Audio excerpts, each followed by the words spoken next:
Salam uşaqlar. Uşaqlar, bugün dərsimiz Böyük Monqol İmperiyası, Qızıl Ordu və Moskva Knyazlığı. Yəni dərslər hamısı bir yerdə. Dərsdə də dediyim kimi biz bilirik ki, Monqol dövlətini kim yaratmışdı? Çingizxan. Çingizxan tərəfindən, Temurçin tərəfindən yaradılmışdı. Lakin dövlət yaranmazdan əvvəl Monqollarda vəziyyətin necə olduğunu burada görəcək.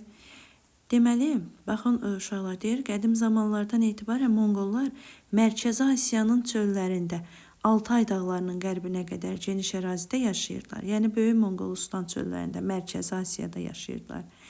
Bunların ərazilərinin təbii quruluşu əkinçiyə yararlı deyildi. Yəni orada torpaqların şoran olduğuna görə əkinçilik qeyri-mümkün idi. Deməli, 12-ci yüzillikdə artıq Monqollar arasında qəbilə münasibətləri dağıldı. Baxın, uşaqlar, 12-ci yüzillikdə, 12-ci əsrdir, hələ də Monqollarda ibtidai icma quruluşudur. Deməli, Monqollar ibtidai icma quruluşundan birbaşa feodalizmə keçmiş bir xalqlardır.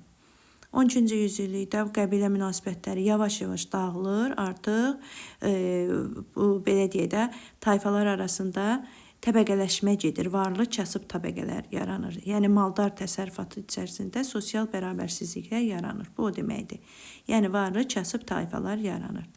Daha varlı təsərrüfatlar deyir, əsas tayfalar ayrılmağa və yəni daha varlı tayfalar ayrılır və digər kiçik o zəif tayfaları özlərinə birləşdirirlər. Beləcə tayfalar arası çəkişmələr baş verir. Deməli, belə bir vəziyyətdə deyir, köç dövrü də Monqollar arasında başlayır. Ona görə də yenicə yaranmağa başlayan feodal münasibətləri deyir, köçmə xarakteri daşıyırdı. Bu dövrdə Monqol çölləri qəbilələr arası toqquşmalara meydan olurdu. Çingizxandan qabaq dağınıq halda idi Monqollar və deyir, tədricən yeni birləşmələr, ordular yaradırdılar. Hərbi təşkilatlar olan orduların başında bahadırlar dayanırdı. Bahadırlar bir də nayonlar dururdu. Deməli, nə dedik? Dedik ki, Çingizxandan əvvəl bunlar dağınıq halda idi, lakin yeni ordu halında, yəni birləşdirdilər, ordular deyirdilər və onların başında da bahadırlar, nayonlar dayanırdı. Deyir, özlərinə tabi olan tayfaların sayını artdıqca onlara Böyük xan tərəfindən yeni ad, xan adı verilirdi. Monqol tayfalarından birinin başçısı Temuçin, Nayman, Kiraid və Merkit tayfalarını məğlub etdikdən sonra 1206-cı ildə onun çay sahilində qurultay keçirdi və tayfaların başçılığı ilə və o qurultayda deyir, Temuçin Çingizxan adını qəbul edir və Böyük Monqol dövlətinin əsasını qoyur.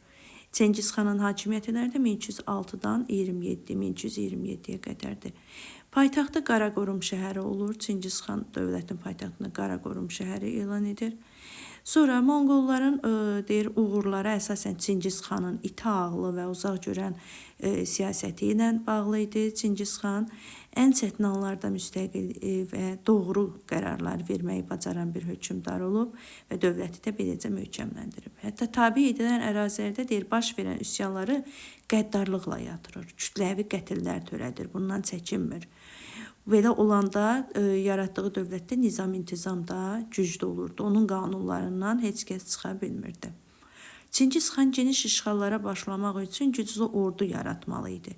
Bu məqsədə tabi edilən ərazilərin hamısını göndərdikləri əsgərlərin sayına uyğun olaraq onluqlara, yüzlüklərə və minliklərə böldü. Çingizxan tayfa başçılarına və nayonlara ordudakı əsgərlərin sayından asılı olaraq onbaşı, yüzbaşı və minbaşı rütbələri verdi. Deməli, ordunu bölür, onluq, yüzlük, minliyə. Onların başçılarına da onbaşı, yüzbaşı, minbaşı deyirdi. Çingizxanın qanunları var idi, ona böyük yasa deyilirdi və yaxud da Çingizxan yasaları adlanırdı. Bu yasalarda itaət altına alınmış xalqları ədalətlə idarə etməyi hədəf almışdı. Yadınızda bunu saxlayın. Hamı böyük yasaya and içməli və onun bütün maddələrinə sözsüz əməl etməlidir. Yəni hər kəs Çingiz xanın yasalarına belə deyək də yerinə yetirməli idilər. Bu yasalar müqəddəs hesab olunur, tabe olmayanlar ölümlə cəzalandırılırdı. Böyük yasaya görə bütün tabe edilən torpaqlar və xalqlar xan nəslinin mülkiyyəti sayılırdı.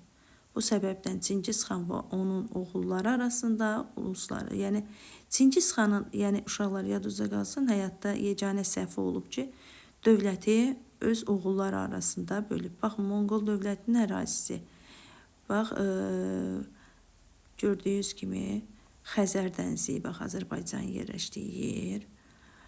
Və bu ərazilər Monqol imperiyasının ərazisidir. Hal-hazır ki, Çinin ərazisi, elə Monqolistan, Mərkəzi Asiya, burada Qazaxıstan, Üzbəkistan, Qırğızistan, bunlar da hamısı daxildir. İran, bax, İran əhatə edib, şimala, yəni gedib, çatıb.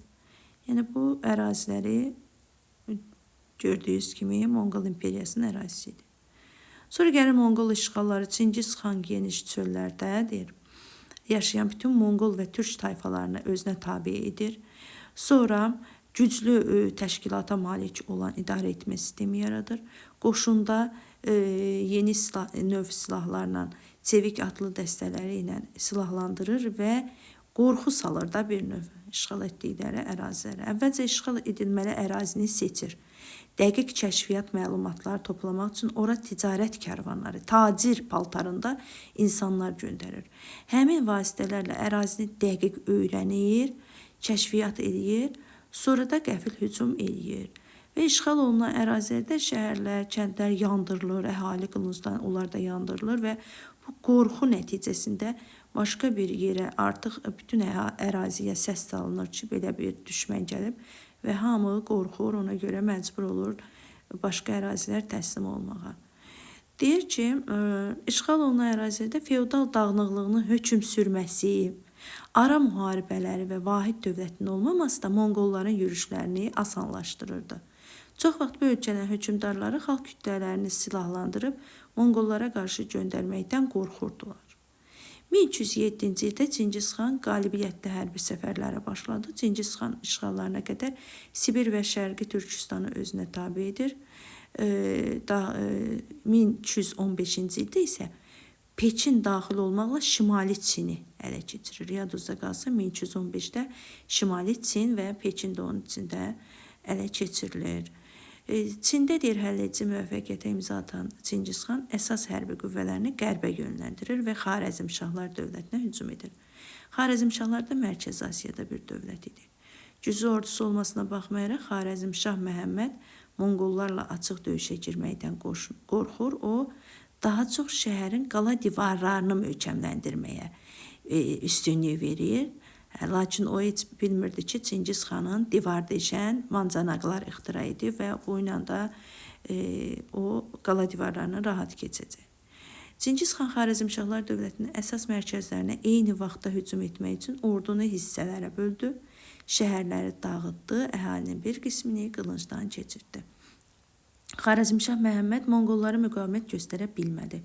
Onun ölümündən sonra müqaviməti oğlu Cəlaləddin aparır, lakin o da buna tam nail ola bilmir və Mərkəzi Asiya Monqolların əlinə tam keçir. Xarəzmşahın oğlu Cəlaləddini təqib edən Çingiz xanın deməli sərkərdələri Cəbə və Subutay ordusu ilə İrandan keçir və Cənubi Qafqaza, yəni Azərbaycana da gəlirlər.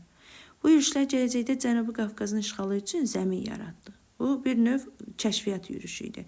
Monqollar 1222-ci ildə Dərbəndi keçir və Şimali Qafqaza, indiki Rusiya tərəfə keçirlər. Burada Rus Qıpçaq ordularını məğlub edirlər. Kalka döyüşü olub orada. İndi kitabımızda da olmasa da deyirəm, 1223-cü ildə Ruslar Qıpçaqları məğlub edirlər. Köçəri Monqolların oturaq əkinçilik bölgələrinə basqınları viran edici idi. Çingiz xan və onun sərkərdələri əkinçilik bölgələrini, şəhərləri dağıdırdılar. Onların əhalisini məhv edilməsini ənənəyə çevirmişdilər. Belə bir taktikanın seçilməsinə səbəb işğal edilmiş geniş əraziləri nəzarət altında saxlamaq üçün Monqolların ordusunun yetərli olmaması idi müqavimət göstərə biləcəyi əhalinin kütləvi qırğınlarda əsas məqsədi xalqları qorxutmaq, onları bir növ gözlərinin oduna almaq idi. Qorxuzurdular ki, onlar üsyana, yəni aldıqları ərazilər üsyan qaldırmasın. Sonra 1235-də Qaraqorumda bir qurultay keçirdilər, yəni iclasda. Bu qurultayda Rus çöllərinə və Avropanın cənub-şərqinə yürüşlər etmək haqqında planlar qurulur. Çingiz xanın nəvəsi Batı xan Şərqi Avropaya, yəni indiki Rusiyaya da uşaqlar bax yürüş edib. Monqol ordusu deyir, İdil Bulqarlarını və Rus qıpçaqlarını tabe etdi. Polşa, Macaristan və Çexiyaya daxil oldu. Deməli, Qaraqorum qurultayından sonra Batı xan yürüşə gedir, indiki Rusiya ərazisinə, orada İdil Bulqarlarını, Rusları, Polşa, Macaristan və Çexiyanı ələ keçirir. Böyük Monqol xaqanının ölüm xəbəri Batı xanın yürüşlərinin dayanmasına səbəb olur. Uzun müddətli yürüşlər nəticəsində əskərlərin yorulur, ordu sıraları pozulur, işğal edilən ərazilərdə baş verən xalq üsyanları Batı xanı Avropanın içərilərinə getməyə mane olur.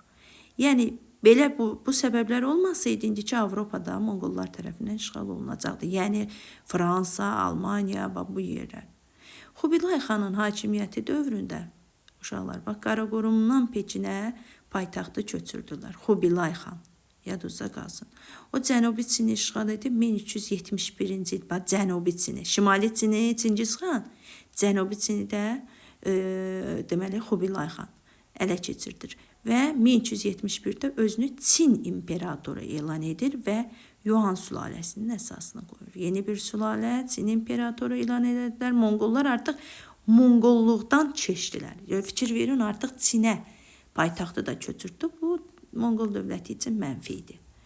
Düzdür, böyük uğurlar qazanmış sayılırdılar, amma bu, onlar üçün mənfi idi. Yəni, ata-baba yurtlarından köçmək demək idi.